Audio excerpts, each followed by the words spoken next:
எல்லா குடும்பத்துக்குமே தனித்தனியாக 1 லட்ச ரூபா காசோலை நீங்கள் முதல்ல கொடுத்துடணும். நல்லா வங்கி கணக்கு போயிடணும். நாளைக்கு வந்து பணம் கொடுத்துருங்க எல்லாத்துக்கும். அப்புறம் ஒரு குடும்பத்துக்குமே மத்திய அரசுடைய திட்டங்களை கொண்டு வரணும். வீடு இல்லாதவங்களுக்கு மோடி வீடு, அதெல்லாம் நீங்கள் ஒரு குடும்பம் ஸ்டடி பண்ணி சொல்லணும். யாராச்சும் படிச்சிருக்காங்களா, வேலை இல்லாமல் இருக்காங்களா, படிக்க போகிறாங்களா, ஸ்காலர்ஷிப் தேவையானது. ரொம்ப எல்லாரும் தைரியமாக இருங்க. அண்ணா இல்லை நமக்கு என்ன ஆகும் போதும் பயப்படாதீங்க. அதுக்கப்புறம் நாங்கள் திட்டங்கள் கொண்டு வந்து சேர்க்கிறோம். தெரியுங்கம்மா, தைரியமா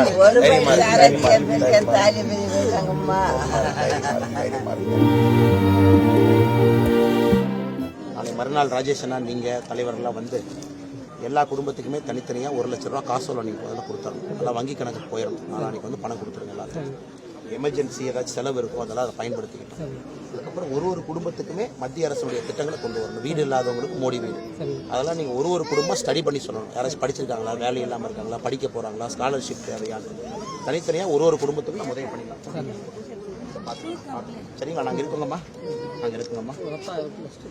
சரிங்கம்மா, முதல் கட்டமாக நாங்கள் உதவி பண்ணிட்டு ஒரு குடும்பமாக நாங்கள் இந்த கள்ளச்சாராயத்தை படிச்சுட்டு இருக்கிறீங்க ஐயா. கள்ளச்சாராயத்தை முற்றிலும் ஒழிக்கணுங்க ஐயா, ஒழிக்கணுங்க ஐயா. பாருங்க ஐயா, நாங்களும் போராடிக்கிட்டே இருக்கோம், தொடர்ந்து நடந்துகிட்டே இருக்கு.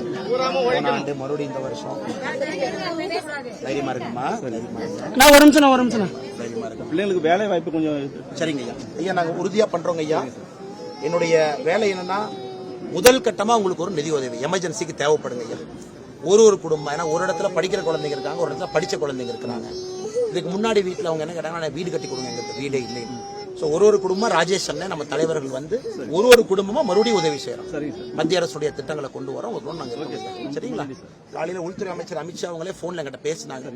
எல்லா குடும்பத்தையும் பார்த்துட்டு நாங்கள் ரிப்போர்ட் கொடுனாங்க. நான் எல்லாம் மேலே சொல்லிடுறேனுங்க. ஒரு குடும்பத்துக்கு உதவி. சரிங்களா, லோன் தேவையா எல்லாமே ஃபர்ஸ்ட் செக்கை கொடுத்துட்டு ஒரு குடும்பத்தினுடைய சூழ்நிலையை பாருங்க. குடும்பம் எப்படி இருக்கிறாங்க, படிச்சிருக்கிறாங்களா, ப்ரீ மெட்ரிக் ஸ்காலர்ஷிப் தேவைப்படுறாங்க. ஒரு குடும்பத்துக்கு ஒரு நோட்டு போட்டு நீங்க கொடுக்கணும். நாளைக்கு நீங்க சம்பத்தண்ண மாவட்ட தலைவர் அருள் இருக்கிறாங்க. ஆமாங்க, நாங்க இருக்கிறோம். புரியுதுங்க. அதான் நாளானிக்கு முதல் கட்டமா காசோலை கொடுத்துறோம். ஆமா, புரிஞ்சுக்கிட்டேங்க. நாங்க ராஜேஷ் அண்ணன் தான், எல்லாமே தெரியும் அவங்களுக்கு. முதல் கட்டமா உங்களுக்கு நாங்க நிதி உதவி செய்யறோம். குடும்பம் எல்லாரும் தைரியமா இருங்க. அண்ணா இல்ல நமக்கு என்ன ஆகும் போதும் பயப்படாதீங்க. அதுக்கப்புறம் நாங்க திட்டங்கள் கொண்டு வந்து சேர்க்கிறோம். தெரியுங்கம்மா, தைரியமா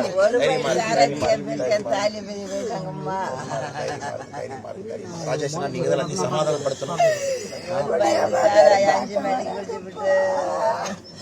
என் பெருசு 4 மணிக்கு சாயந்தரம் கவர்மெண்ட்ல சேர்த்துட்டாங்க. எத்தனை பாக்கெட் குடிச்சா? ஒரு பாக்கெட் தான் அம்மா குடிச்சாங்க. படிச்சு கூட்டு போய் காப்பாற்ற முடியாது. மெடிக்கல் காலேஜ் வந்து போஸ்ட்மார்ட்டம் பண்ணி தான் கூட்டு